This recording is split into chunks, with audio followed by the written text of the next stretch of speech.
So what we're going to do is take a walk down the street, starting from where the information booth is, going all the way down to the end where the markers are, and then working our way back up. So first, this is Steve Hess from Low Creek Farm. Steve always brings produce that he has grown himself. He has quite a few scattered areas. He grows an amazing number of apples. So when fall comes in, you'll start seeing his apples. He usually, at any given time, will have 5 or 6 varieties. He has a lot of berries, so you'll see him out there with blueberries, raspberries, and occasionally he brings things from other people's farms if they're not going to be able to make it this market. But most of what you find there, he grows himself. One of my favorite things that he does is carrots. I have a hard time finding fresh carrots a lot of times. And he will bring in these ones that are so fresh, they just haven't even realized they're out of the ground yet. He'll pick them in the morning before. What most people at the market know him for is the fact that he brings treats. He has copper cupcake stuff now, so cupcakes and cookies. And Steve's also, he's into the sustainability movement pretty well. His entire house runs on solar electric. It's a really cool thing to talk to him about. And when he was selling ice cream previously, he would run his freezers off of battery power that got charged up from the solar. So he wasn't running a generator. He was actually using solar powered batteries. Those are really cool difference. The next one is Shanoa. She's with Critter Haven Soaps. It's actually her mom Les who does most of the crafting. It's goat milk soap, lotion, anything like that. Most of the time you'll see Shanoa. She's the one who's here week to week. Les was here for the market. And they do everything small batch, a little bit at a time, a lot of essential oils, a lot of all natural ingredients. This is the future of public health. Oh, great. And they're new to the market this year. They came very briefly previously. But this is what they do. They do soaps. And free smells. Go check it out. This is Elizabeth and her family. Here's what's popping is kettle corn. They've actually been doing this since about 2007. It's this little traveling setup. You can kind of see in the background. They've just got this huge basin that everything pops in. And they make everything fresh as the market goes along. And it really is a family business. You'll see her kids there taking money. Chef Wes used to be the one who was working there. He's actually gone off to do his own personal chef business now, and it's completely taken off. So if you get a chance, you'll see Elizabeth, some of her family. Stop by, say hi. Alright. This is also new to the market this year and been very well received. Justin Gilbert is doing gelato. He actually likes to refer to himself as the gelatier. I cannot get the Italian accent right on that like he does. It's okay, baby. Sorry. Come here, dramatic boy. It's okay. Again, everything is made, local ingredients, fresh and brought to the market. They do pints and pops. So little single servings of gelato, or get some to take home. You are just not even sure about any of this. Next, as we go down the line, is Beth, Full Heart Farms. She's really known for her granola, but she also does quick breads, little loaves of bread. She always has honey, sorghum, and then she is actually probably the widest variety of handmade condiments that I've ever seen. So she does lots of jams, jellies, but she also has done chutneys and relishes. She did pickles. She does this jardiniere pickles. It's just basically a little bit of everything. It's amazing. Really good stuff. And she does every last one of these things in her home kitchen, just small batches, local stuff. Hey, calm down. And then she also turns her granola into these granola cookie bars that combine the granola and the jam and bake up into these sort of bar cookies that are really decadent. And she's a reader. She is always reading a new book. So one of the things that I always talk to her about is what she's reading right now and what she thinks about it. Then we have Carol, who also is Mama Rimmer. Come on in. Hi. Hi. We're just meeting the vendors. So we're working our way down the street. Come on in, have a Is seat. this for vendors or we learned about the We're vendors? learning about the vendors. Okay. So come on in.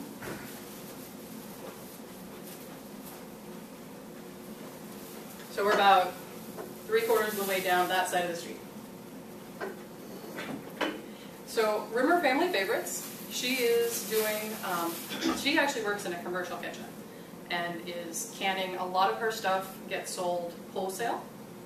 It's all Kentucky Proud. She's using local stuff. In fact, one of the things that she's been working on right now is this really cool carrot cake jam, which she kind of invented because she had a freezer full of carrots. Her garden did so well. She had so many shredded carrots. She had to figure out something to do with it. And so she ended up just looking around for different recipes, came up with this one for carrot cake jam, and then was working in that kitchen with a friend of hers who said, you know what we need to do? We need to put a slug of bourbon in that. So now she's working on bourbon carrot cake jam, which is just brilliant in my opinion. I haven't actually tried it yet, but I think it's going to be quite delicious. Also does pickles, salsas, relishes. She actually does a lot less of the sweet stuff and a lot more of the savory stuff. And she's using this market as an opportunity to directly reach customers, but also as a test. So one of the really fun things to do is to ask Carol, what are you working on? So what's next? What's the next theory? Right? What's the next product you're going to be developing? Because she kind of doesn't stop. She keeps coming up with new things to do. And of course, she has tastings for everything that she does. So you can try all of them. This is Ethan. And okay. She's Mama Rimmer because she is the mom of the family. Although I haven't really, supposedly some of her other family members will be here at the market, but I haven't actually really done. So, new at the market this year, Rocco's Rewards, and this is Lenore, who just knows how to work a photograph, doesn't she? She took some really great, so you'll see some of her photos in this presentation actually. She is just an amazingly enthusiastic, and she loves what she's doing. To me, she's one of those interesting stories. She had a very successful career working with neurologists here at UofL and decided she wanted to make dog biscuits for her dog Rocco because he was having some allergy problems and it seemed like something interesting to do. And it took off. More and more people wanted her stuff. She quit her day job, went off, and made her own business, which is doing quite well, thank you. That was her answer when I asked how that went. Quite well, thank you. So she, and actually has recently expanded out to do the wheatgrass for cats as well, because people kept asking her if she had anything for cats. So go check her out. Check out the dog biscuits. They are all natural, and she does source local ingredients, but it's mostly that they're locally made here. And she will talk to you about anything dog related for hours. Right, not the best picture because they were busy. They are always busy. This is Maria's big red truck down at the end. It's the far anchor. And it's actually Gyros Express, and that's Vidi on the left and Manos on the right. His full name is like 18 syllables long, so he likes Manos. He's perfectly fine with that. And that's what they do. They are making fresh food for a line of people. It's usually busy because it's really good. They also do hummus and baklava and grape leaves, and it's just this amazing Greek menu. And I've always thought it was pretty cool to have that available here at the market. What is hummus? It is ground up chickpeas with some sesame and olive oil and salt. It's really smooth. So it's the Greek interpretation of bean dip. Right? Except it's a real all-purpose protein. It gets spread into sandwiches. You eat it with pita chips. It's just, if you haven't ever tried it, you should try it. I haven't. I've seen it. I've heard about it, but I didn't know. You should try it. It's definitely, it's fairly mild. It's not an overpowering flavor at all because chickpeas are fairly neutral, right? Oh, okay. So it's, and then they tend to do flavored hummuses. So you'll see red pepper hummus or garlic hummus. Okay. Maria actually tried to do a chocolate hummus at one point that I was very skeptical about, but she swore was delicious. I didn't actually try it. I tried the red pepper one that they were doing recently, and it was fantastic. It was this roasted red pepper hummus that was really good. Yeah, you should try it. Yeah. So they're one of the lunch options. And then I'm trying to think if there was anything else. Maria also does a personal chef business that is along those same lines. So every now and again, you'll see her bring something here to the market that's just kind of new. It's something she hasn't done before. It's usually something that she was experimenting with for somebody. And if you ask nicely, they'll talk Greek, which is always fun. So we've made it all the way down to the end of the street, and now we're crossing over, and then coming back up along this side. And that's James Jackson, Mr. Jackson. Jackson's Produce. And he is one of the, I would consider one of our anchor produce vendors here. He has an amazing variety. He's one of the first guys with tomatoes because he has a greenhouse and he tries really hard to be the first guy with tomatoes. I've talked to him about his process. He has a process to make sure that he's got fresh tomatoes at the market as soon as he can. That's why he's here with tomatoes in June. Right? One of the other talks that we're going to do is about seasonality and when things are available. And he's using every dirty trick a farmer can do to extend seasons. It's really kind of an interesting thing. It's really neat. So he does have greenhouses. Oh, I skipped over Cleta. Well, I'll get back to her. I don't know how I did that. Because Cleta also runs greenhouses. Anyway, so Mr. Jackson, and that's always what I call him, he's Mr. Jackson. He is a really good one at the market to ask if you have questions about growing something yourself, because he's a very intentional farmer. He really pays attention to what he's doing. He has a system to it. He pays attention to the variables. He's very scientific about it, which I thought was kind of interesting. He's not just sort of throwing seeds out there and seeing what happens. He's really, and the result is he gets an amazing quality and variety to the market. So, and he's a nice guy. So, next down the line we've got Bob. Bob is with Primo Oils, which probably, he's new. I haven't really talked to him that much yet. I don't know a whole lot. They do samples, and I know that they are basically a local distributor, right? When we talk about local and seasonality, olives don't exactly grow in Kentucky, or we don't really have the right. So these are coming imported. And also vinegars. They do vinegars. And of course he does samplings. And some of the flavors that he has are really interesting. Like probably the best conversation I have with him is, okay, so what does one do with blood orange infused olive oil? And he goes, you make a really good marinade for fish, or you make a really interesting salad dressing with it, or something like that. You sprinkle it on to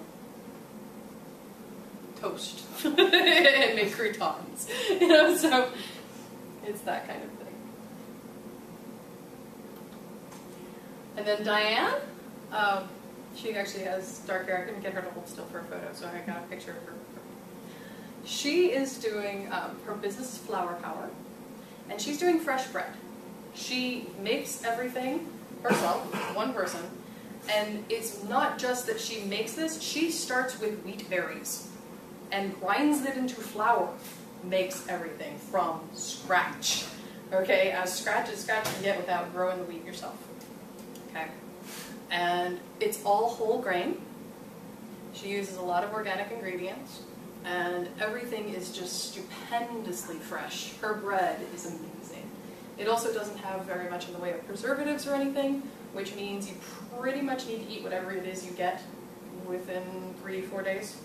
I've never had a loaf of her bread last longer than 3-4 days. 4 days. She said it lasts, if you put it in the refrigerator, it'll last for 2 weeks. Yeah. But if you don't put it in the refrigerator, and you leave it out and it's hot, it only gonna last for 2 days. Yeah, exactly. If you've got any sort of heat or humidity going, it'll go in a heartbeat.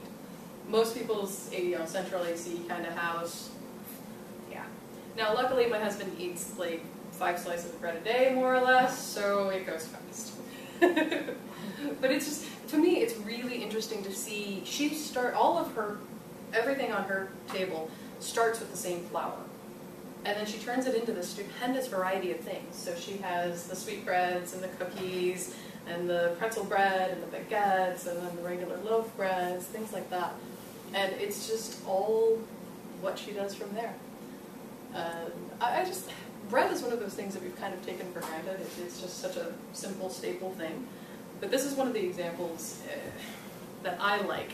The farmer's market allows you to rediscover things you thought you knew. So with the way, in my opinion, Diane is letting you rediscover bread. It's not what you get at the store at home, right? It's soft and it's really chewy and tender, and it's this really amazing stuff. And her cookies are fantastic. She has a peanut butter chocolate chip cookie, which is my favorite. Okay, how am I doing on time? Actually, We're at 20 minutes now? Mm-hmm. Okay. Sorry.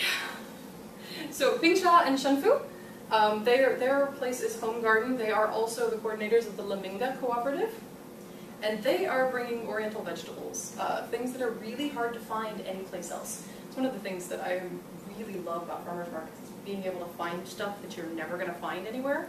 That beautiful purple and green leaf in front of her, that's amaranth, which is also a grain when it's fully grown, but it's a really tasty green. It's like spinach, and you can't buy amaranth anywhere else unless you find it here, or some sort of farmer's market, or grow it for yourself. It's one of those things that gardeners grow for themselves a lot and never tell anybody else about. So they also do prepared food. They do some noodles, the savory pancakes, things like that. And she's really, really sweet and friendly. Like, she and I have had such good conversations about being a small-time grower that wants to be bigger. Right? She's got a lot of ideas on what she can do. Annie is the one that you'll normally see here. She is another one of our big anchor produce vendors. Gypsy Ridge Farms has a huge variety. You will see them with every kind of vegetable and berries. They've got really good strawberries in season, which unfortunately just ended. But their stuff is just gorgeous. I have no idea how they make their broccoli look as good as it does. But and it's I'm trying to remember. Pretty sure it's definitely a family farm. Like, there are multiple parts of her family that kick in and do the work, and it's Mennonite, so they do as minimally involved as you can, right? They're really committed to a simplicity in their farming, and it's one of those things that I want to learn more about. We've had some conversations, and it's an interesting topic to kind of just ask Annie how they approach different crops. Jackson, to me, has a very scientific and technical approach to farming. Annie ends up with a sort of more holistic approach to it. Some of which is because it's her husband that's mainly out there in the dirt. So she's kind of one step removed a lot of times, but she's very educated. So. Chloe is the one on the left in the bandana. She's usually the one here every week for Farm to Fork. She's not the owner, she's an employee. But she's going to be the one who gets you your lemon bar or your lavender lemonade. Farm to Fork does a very local, very heavy emphasis on fresh vegetables, ready-to-eat lunch option. So they have wraps and sandwiches and sides, and usually desserts and drinks.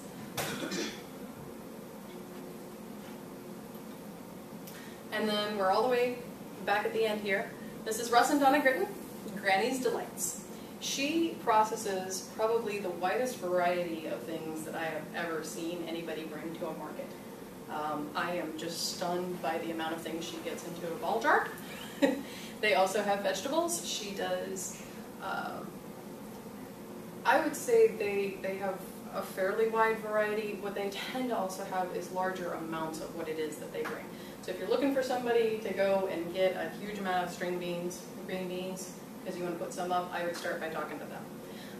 It kind of depends on what they have with them because they do multiple markets. But if you get them when they've got a big stock, they can hook you up. She also does yeast things, yeast rolls, potato rolls, and quick breads, and a very different style than what Beth does at Full Heart Farms. And I have not actually talked a whole lot about farming practices with them. I'm not sure exactly what they're doing. I get the sense that they're kind of doing that step up from a home garden where they have a lot of some things in large amounts and other things in smaller amounts. But they're both very friendly and approachable. So if you have questions, you can ask them. And then that basically gets us back to today. Grind is right out here as one of the rotating lunch options. And then across from that is the information booth where you can turn plastic money into wooden money into food. And sign up for the drawing. There's always a gift certificate giveaway. I think that's the majority. I skipped over Cleta, which is Reagan's greenhouse. I don't actually have a picture of her. Not sure how I missed that, but she is the one who is here and usually has flowers. She has bedding plants. You'll see her with basil. She does sell produce later in the year as well, but she always has the succulents and the flowers, and she does these really gorgeous potted plants of just a variety of things in one pot, so that you can have yourself this cool little container garden usually hanging. Is there anybody else that I skipped over? I think so. Do you have any questions?